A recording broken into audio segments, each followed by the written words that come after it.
आपल्याकडे परंपरेनुसार कुलाचारानुसार देवीची सेवा करायची असते. त्यातील सर्वात महत्त्वाची सेवा म्हणजे उपवास किंवा उपासना.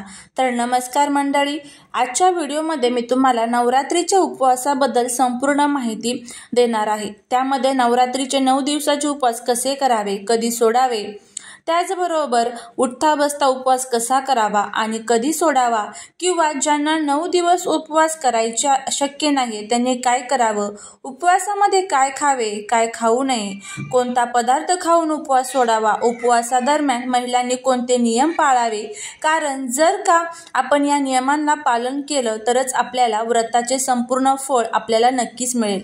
तर अशी नवरात्रीच्या उपवासाबद्दलची संपूर्ण माहिती तुम्हाला या व्हिडिओमध्ये शेवटपर्यंत बघायला मिळणार आहे. त्यामुळे जास्तीत जास्त लोकांपर्यंत हा व्हिडिओ शेअर करा. चॅनलला सबस्क्राईब करायला विसरू नका. तर यावर्षी नवरात्र ही गुरुवारी 3 ऑक्टोबरला सुरू होणार आहे आणि शनिवारी 12 ऑक्टोबरला दसरा हा सण साजरा केला जाणार आहे.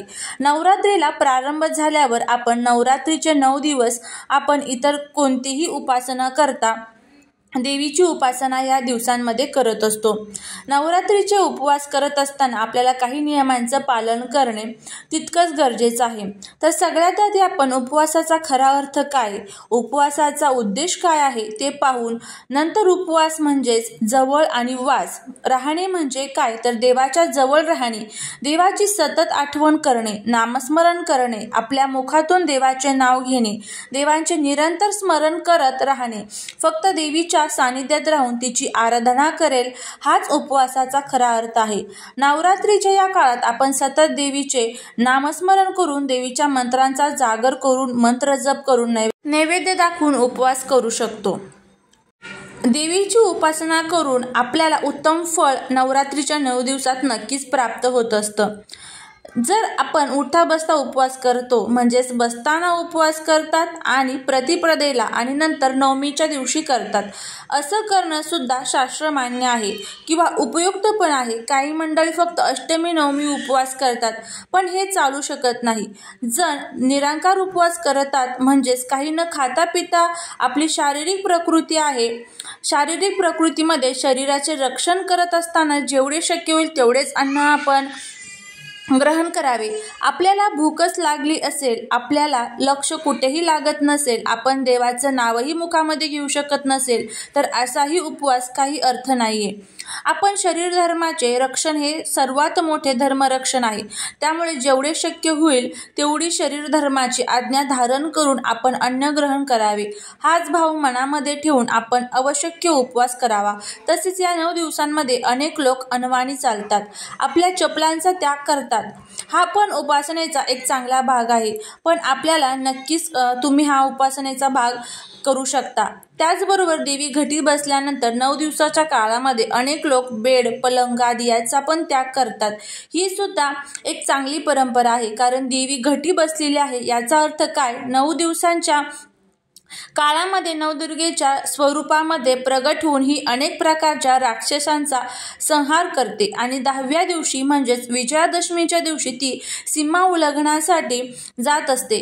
सीमा काळामध्ये आपण 9 दिवसाचा उपवास करू शकतात आणि 9व्या दिवशी किंवा 10व्या दिवशी उपवासाचं पारण करू शकतात. नवरात्रीचा उपवास हा घरातील सर्व मंडळी करू शकतात. का, तर तो नक्कीच देवीसाठी आपण घरातील सगळेच जण उपवास करू शकतो, किंवा मग सर्वांपैकी एकाने नवरात्रीच्या 9 दिवसाचे उपवास केले तरीही चालेल. आपल्या कुटुंबामध्ये पूर्वीपासून जी परंपरा आहे, जी प्रथा आहे, त्याप्रमाणे आपण उपवास करावेत. आणि जरी आपल्या घराण्यात उपवासाची परंपरा नाहीये, आपल्याला नव्याने चालू करायचे आहे, तरी सुद्धा तुम्ही प्रतिपदेपासून अवश्य उपवास करू शकता.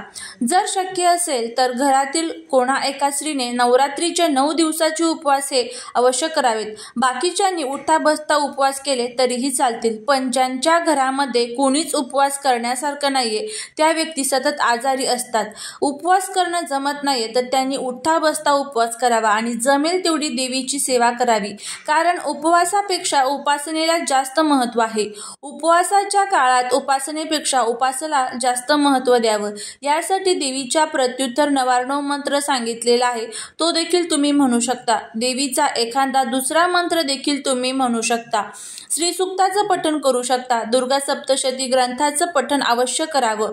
या काळामध्ये नवदुर्गेच्या काळामध्ये देवीची जी शक्ती स्पंदने आहेत, देवीने जी अपरंपार सर्वांसाठी उपलब्ध करून दिलेली असतात, त्या स्पंदनाच्या समवेत आपल्या शरीराची स्पंदने जोडली जावीत, या उद्देशाने देवीची उपासना आपण अवश्य करू शकतो. ज्यांच्या नवरात्रीचा 9 दिवसांचा उपवास आहे त्यांनी प्रतिपदेपासून उपवास करावा. काही जण नवमीला उपवास करतात आणि दसऱ्याला सोडतात, अष्टमीला करतात आणि नवमीला सोडतात. तुमच्याकडे परंपरेनुसार जी पद्धत असेल त्यानुसार तुम्ही सोडू शकता. उपवास करताना मात्र हक्काने तुम्ही बटाटा, साबुदाणा, वडे, थोडेसे जड पदार्थ आहे तर ते तुम्ही कमी प्रमाणात खावे. आपल्या जठराग्नीला मदत करताना बाकी भगर म्हणजेच वरई या उपवासाला चालते, त्यामुळे तुम्ही भगर किंवा भगरीपासून बनवलेले पदार्थ खाऊ शकता.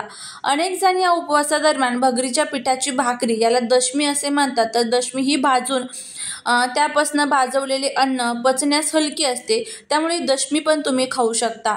लाल भोपळ्याच्या, बटाट्याची, भेंडीची भाजी सुद्धा तुम्ही खाऊ शकता, कारण उपवासामध्ये भाजी, भाजलेले, उकडलेले, वाफवलेले पदार्थ खावेत, ते पचायला हलके असतात. या उपवासादरम्यान जास्त अन्न ग्रहण न करता शरीराला जेवढे आवश्यक आहे तेवढ्या गोष्टी आपण उपवास जरूर करावा, ज्यामुळे शरीराचे पण पोषण होईल. पोषक द्रव्ये घेऊन आपण देवीची उपासना करत राहावी. तसेच तुम्ही तुमच्या आहारामध्ये दूध, फळे, मध, खजूर, दही, सुकामेवा असे पदार्थ पण खाऊ शकता. आणि घरामध्ये जरी कोणा एकाचा उपवास असेल तरी बाकीच्यांनी सुद्धा घरात असे मांसाहार, मद्यपान, धूम्रपान, अंडी, मांस पूर्णपणे टाळावे, कारण नवरात्रीचे हे 9 दिवस अतिशय शुद्ध, पवित्र आणि सात्विक असतात.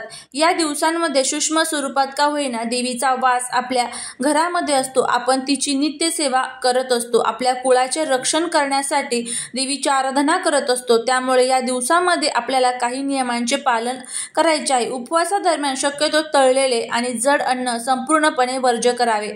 पांढऱ्या मिठाऐवजी सेंधव मीठ तुम्हाला वापरायचं आहे. कांदा, लसणाचा वापर टाळावा, अतिप्रमाणात टाळावा. उपवासाच्या दरम्यान हळद, हिंग, मोहरीचे तेल वापर करू नये. या उपवासाच्या दरम्यान उपवासाच्या पदार्थांचा वापर करावा. शक्यतो शेंगदाणा तेल वापरावे. साजूक तूप वापरून पदार्थ बनवावेत.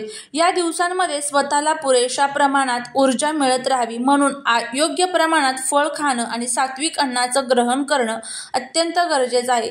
त्याचप्रमाणे उपवासाच्या दरम्यान आपण आपल्या घरातील काही गोष्टींचा त्याग करायचा आहे.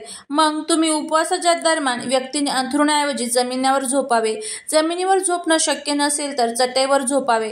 झोपण्यासाठी बेड, पलंग, गादी वापरू नये. त्याचबरोबर या दिवसांमध्ये चामड्याच्या वस्तूंचा पण वापर आपल्याला करायचा नाही. त्यामध्ये बेल्ट असो, चप्पल, पर्स अशा चामड्याच्या वस्तू आपल्याला या दिवसांमध्ये वापरायच्या नाहीयेत आणि विकतही घ्यायच्या नाहीयेत. या 9 ते 10 दिवसांमध्ये आपल्याला ब्रह्मचर्याचं पालन देखील करायचं आहे, कारण या दिवसांमध्ये आपल्या इंद्रियावर ताबा ठेवून मन सात्विक ठेवावे आणि फक्त देवी मातेची सेवा करावी.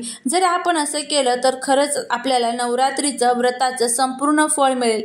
तसेच आपण उपवास करत असताना आपलं आचरण, आपला विचार तेवढंच चांगलं असणं महत्त्वाचं आहे. यासाठी या दिवसांमध्ये कोणीच खोटे बोलू नये, भांडण तंटा करू नये. या दरम्यान कमी बोलावे, मनावर संयम ठेवावा, शांतता ठेवावी, रागावर नियंत्रण ठेवावं, घरात वादविवाद होऊ नये, कोणाशी खोटं बोलू नये. उपवास करत असताना व्यक्तीने आपल्या वागण्यात क्षमता, उदारता, उत्साह आणावा. वासना, क्रोध, लोभ आणि आसक्तीपासून दूर राहावे. सत्याचे अनुसरण करावे. कोणालाही अपशब्द बोलणे, शिव्या, शाप देणे, चिडचिडपणा करणे पूर्णपणे टाळावे, कारण नवरात्रीच्या या 9 दिवसात देवी आपल्या घरात विराजमान झालेली असते. जिथे स्वच्छता, शांतता असते तिथेच माता लक्ष्मीचा अखंड वास राहत असतो.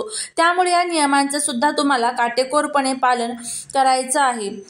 या दिवसांमध्ये आपल्याला आपल्या घरातील वातावरण आनंदी, प्रसन्न आणि मंगलमय ठेवायला पाहिजे. यामुळे जर तुम्ही नवरात्रीच्या उपवासापेक्षा उपासनेला जास्त महत्त्व दिलं, योग्य त्या नियमांचं पालन केलं, तर तुम्हाला सुद्धा नवरात्रीच्या व्रताचं संपूर्ण फळ नक्कीच मिळेल.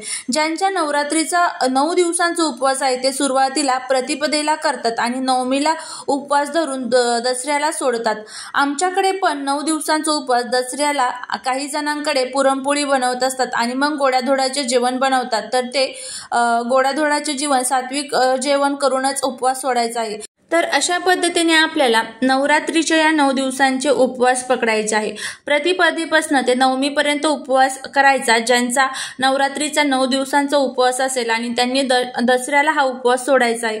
त्याच्यानंतर ज्यांचा उठता बसता उपवास असेल त्यांनी प्रतिपदेला उपवास धरायचा आहे. त्यानंतर तो द्वादशीला तुम्हाला सोडायचा आहे आणि त्यानंतर अष्टमीपासून उपवास धरून नवमीलाही उपवास धरायचा आहे आणि तो दसऱ्याच्या दिवशी सोडायचा आहे. तर अशा पद्धतीने हा नवरात्रीचा उठता बसतेचा उपवास तुम्ही करू शकता. तर जे उपवासाचे पदार्थ आहेत त्यामध्ये तुम्ही गोडाधोडाचा नैवेद्य करू शकता. पुरणपोळीचा जो स्वयंपाक आपण दसऱ्याला करत असतो तो खाऊन तुम्ही उपवास सोडू शकता. दही भातावर सुद्धा तुम्ही उपवास सोडू शकता. काहीच अडचण नाही. तर नक्की तुम्ही अशा पद्धतीने हा नवरात्रीच्या 9 दिवसांचा आणि उठता बसता उपवास करा. नक्कीच तुम्हाला त्याचं फळ मिळेल. चाललेली सेवा ही महाराजांच्या चरणी रुजू करते. व्हिडिओ आवडला असेल तर लाईक, शेअर, सबस्क्राईब करा. श्री स्वामी समर्थ.